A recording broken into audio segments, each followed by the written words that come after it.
The history of the transatlantic slave trade is complex and rooted in centuries of African, European, and Arab interactions, with its development influenced by economic, political, and social factors. Below is a 1,500-word overview of how this brutal institution began, shaped by key events, regions, and players that contributed to the trade's rise in Africa and across the Atlantic. Origins of slavery in Africa. Before European involvement, slavery existed within Africa, though it looked quite different from the chattel slavery of the Americas. African societies often took prisoners of war, who were absorbed into the community or served as laborers, artisans, or even soldiers. However, they typically had more rights than enslaved people would later have in the transatlantic trade, and were often integrated into families, sometimes marrying into the community and gaining freedom over time. As trade routes expanded across North Africa, so did interactions with the Arab world, especially after the spread of Islam into North Africa in the 7th and 8th centuries. The Arab slave trade largely consisted of enslaved people from sub-Saharan Africa who were moved along trade routes that stretched through the Sahara, the Indian Ocean, and the Swahili coast. Though brutal, this trade differed in that enslaved individuals could sometimes rise in society and gain freedom. The Arab world's growing appetite for enslaved labor, alongside a European demand for labor in the New World, laid the groundwork for what would become the transatlantic slave trade. European arrival and the shift to Atlantic trade. When Portuguese explorers first arrived in West Africa in the early 15th century, they were drawn by the region's wealth, including gold, ivory, and spices. Portugal's expansion along the African coast began with the capture of Ceuta in 1415, a North African port that served as an entry point into Africa's rich interior. This led to the establishment of trading posts along the coast. The Portuguese initially traded for goods, including gold, but soon realized that African rulers were also willing to trade captives from regional conflicts. By the mid-15th century, Portugal had established a foothold in the West African slave trade, sending enslaved people back to Europe for domestic work. The increasing profitability of sugar plantations in the Portuguese-controlled Azores, Madeira, and Canary Islands fueled a demand for labor, paving the way for a larger-scale importation of enslaved Africans. These plantations became an early prototype for the slave-based plantation economies that would later develop in the Americas. As Spain, England, France, and the Netherlands joined Portugal in exploration and colonization, their involvement in African trade grew, sparking rivalries and a demand for labor to work on plantations in the Caribbean and, later, the Americas. Expansion of the transatlantic slave trade. The triangular trade system, connecting Europe, Africa, and the Americas, was fueled by European economic motives and the booming New World economies dependent on sugar, tobacco, coffee, and later, cotton. This economic model relied on enslaved Africans as a renewable source of labor. Ships from Europe loaded with manufactured goods like guns, cloth, and rum sailed to West Africa, where they traded these goods for enslaved people who were then transported to the Americas in horrific conditions. Known as the Middle Passage, the transatlantic journey from Africa to the Americas was marked by cruelty, disease, and death. Enslaved people were chained below decks in cramped, unsanitary conditions, with an estimated 15 to 20% dying before reaching the Americas. On arrival, survivors were sold at auction to work on plantations, mines, and in various labor-intensive roles. The demand for labor in the New World drove European countries to establish and expand colonies in the Caribbean, North America, and South America, fueling the exploitation of millions of Africans over centuries. African involvement and resistance. It's important to understand that many African kingdoms and societies were not passive victims of the slave trade.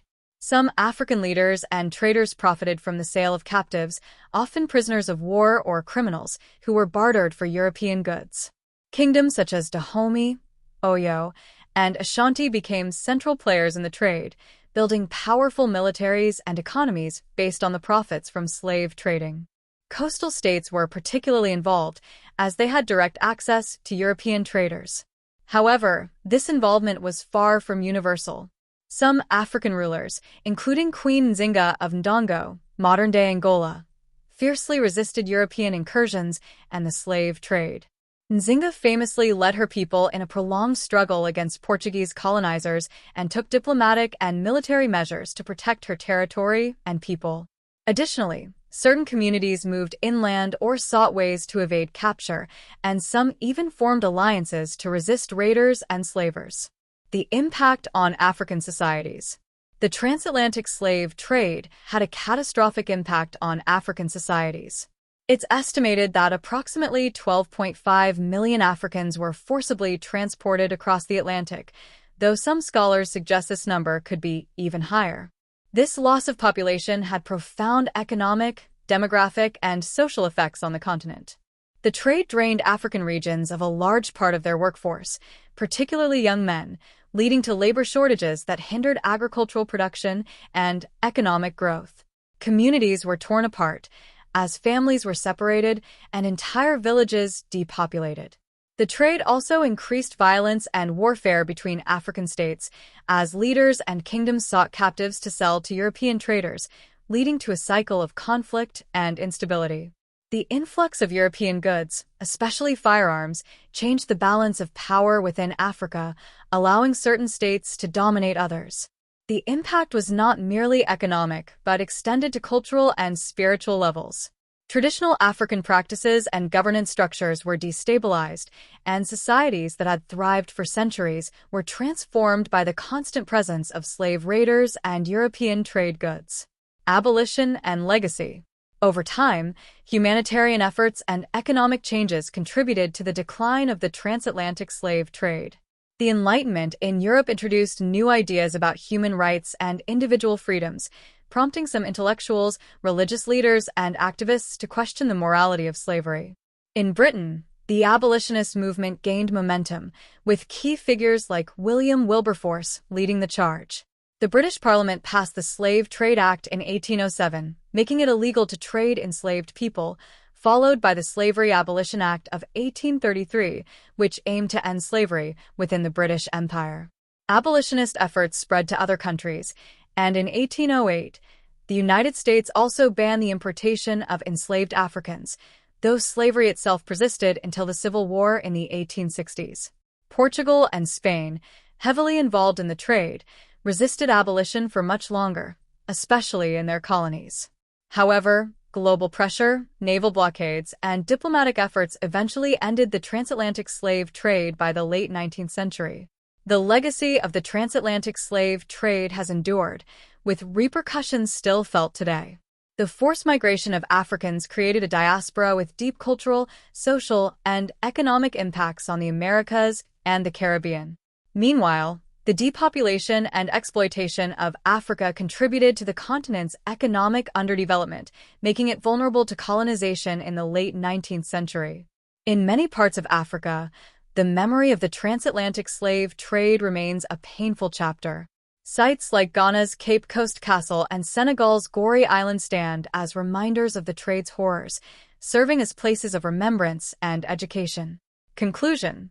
The transatlantic slave trade, beginning in the 15th century, evolved from complex interactions among African societies, European economies, and Arab trade networks. While African societies had their own forms of slavery, European demand for labor in the Americas fueled a brutal system that transformed global economies and cultures. African societies both resisted and participated in the trade, leading to far-reaching consequences that reshaped the continent and left an enduring legacy. The abolition movement, driven by economic shifts and changing moral perspectives, eventually led to the trade's decline, though its impacts continue to shape the modern world. This historical overview captures the main stages, players, and impact of the transatlantic slave trade from its origins to its abolition. Let me know if you'd like more details on any specific aspect of this narrative.